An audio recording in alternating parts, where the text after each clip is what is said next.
listen. We were due a loss. I commend you for being here. No one wants to dwell on a loss. I'll keep this pretty pretty short.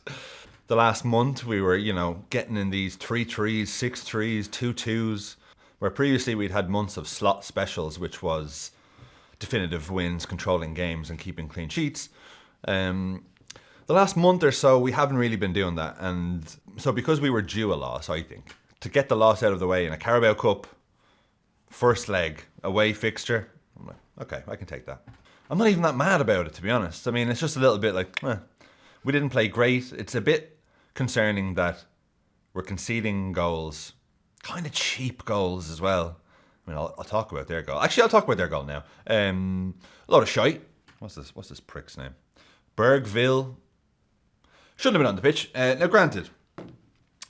So he got a yellow card for a tackle on Diaz. Because it's my player, I'll say minimal contact. If it was anyone else, for any other club, I say that's a dive. But he got booked for it. Now, the ref obviously thought afterwards, oh, I've made a mistake here. Very uncommon for a ref to make a mistake, but then he absolutely cleans out Tsimikas in a much harder tackle, pretty much exact same position, exact same intent. We're breaking, I'm going to stop it whatever way I can. Doesn't get booked. Why? It's an absolute yellow, and here's the ultimate irony. Is that irony? I don't know. He scores a minute later, and the ultimate slap in the face is that Tsimikas wasn't even on the pitch because of these rules about how if you have to have treatment, you have to go off the pitch. So we're down to 10 men, and this prick scores. A few other things to note about this match, and then I'll let you get on with your day.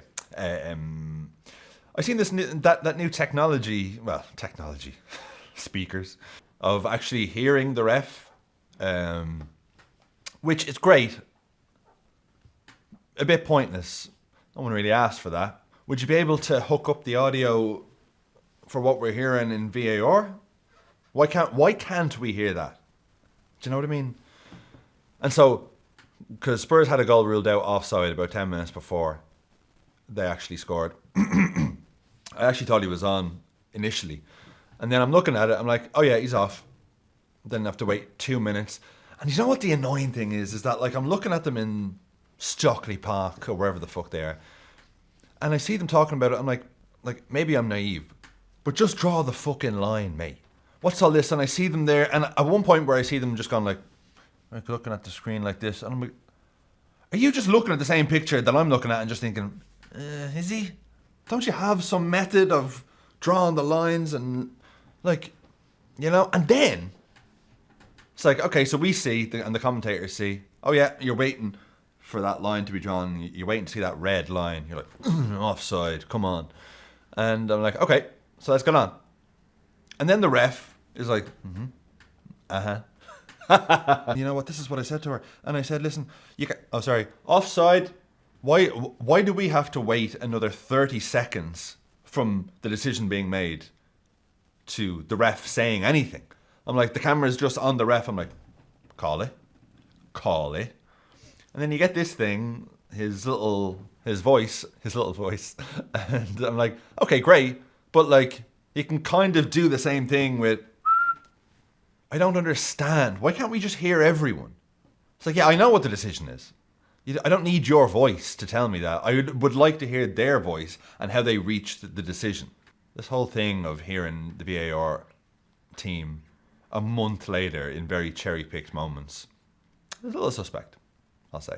Why can't we just hear everything in real time, Like at this stage, it's been going long enough now. They should know what they're doing, how to interact. They should know how the public's reacting to these mic'd up clips that come out and all this sort of stuff. Like you've had enough time on your training wheels with a month's grace period before the audios get released. Just let us hear it happening. Why can't we? Actually, why can't we? Anyway, I'm annoyed. I'm not angry at you guys. Anyway, a few other little moments to notice. Alisson had one of those games. He has about 4 or 5 a year where he just goes mental with the ball to feet, where he gets this, like, it's like this crazy switch in his brain.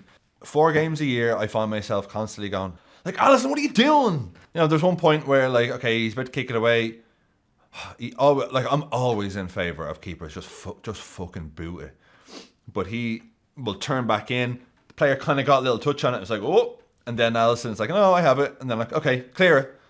And the same player comes around and gets it again. If it wasn't for Van Dijk stopping, like, directly just getting in the way of the shot, we'd have conceded then and there. So that was a bit worrying. But hopefully he's gotten that out of the system now for the next few months anyway.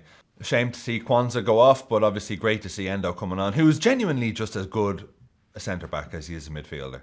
Just, there was one header that he won in the second half where I'm just like, how the fuck's he got that? Absolute soldier. I love you, Endo. Thought Bradley did very well. You know what? Both of our right-backs did great, because Bradley did great, and then after the hour mark, it was Diaz, Nunes and Trent coming on. If you're the opposition, you must be like, that's completely unfair. You know what? When Trent came on, he busted a fucking gut. Which is great, because it tells you that he's not too proud to be like, you know what, that wasn't all right at the weekend.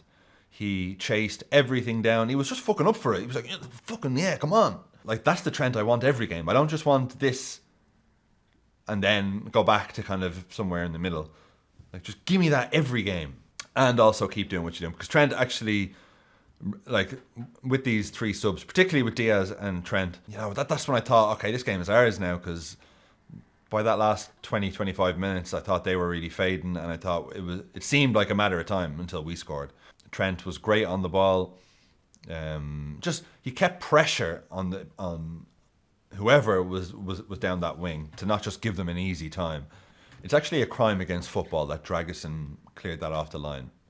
So football in general couldn't have this goal, because what a strike it was. Oh, anyway. Also, can I just stop and ask, have you ever drank a Carabao beer?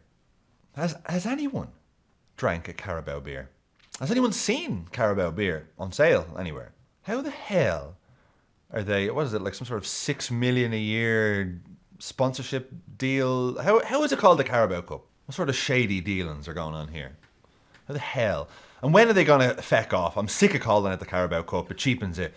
I like to just call it the League Cup, whatever it is. Coca-Cola Cup.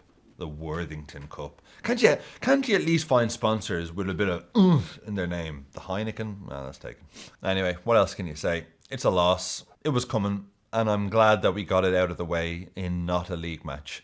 And we have the FA Cup against Accrington Stanley on Saturday, and then the fucking big one, Nottingham Forest on Tuesday. Our arch enemies. Arne Slot's there in his house just doing pull-ups, just looking at the logo for Nottingham Forest. He's got a punching bag and he's got Nottingham Forest logo on it, being like, I'll fucking get you guys. I'm going to fucking get you. And Spurs, he just made the list as well. So we'll get you again next month at Anfield. Don't worry about that. Anyway, rant over. Sorry, I had no notes, so I was a bit all over the place today, but it's a loss. Thanks for even being here watching this. I hope I've helped you process it in some way. We'll be back. Dust yourselves off. And we're going to fucking murder Accrington Stanley on Saturday. Have a great week. Up the fucking Reds. Thank you for watching.